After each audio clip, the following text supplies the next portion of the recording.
Pô, esse caminhoneiro deve estar mais louco que o Batman. Ô, Cacete, liga pra polícia aí, filho.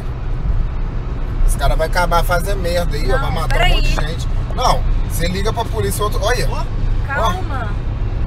Isso aí, ele tá com solta-pedra, ó, pra você ver. É, daqui a pouco ali vai quebrar meu vidro. Onde que é o seu alerta aqui lá? Nossa, o cara tá muito doido. Liga pra polícia só. O cara deve estar bêbado. Olha.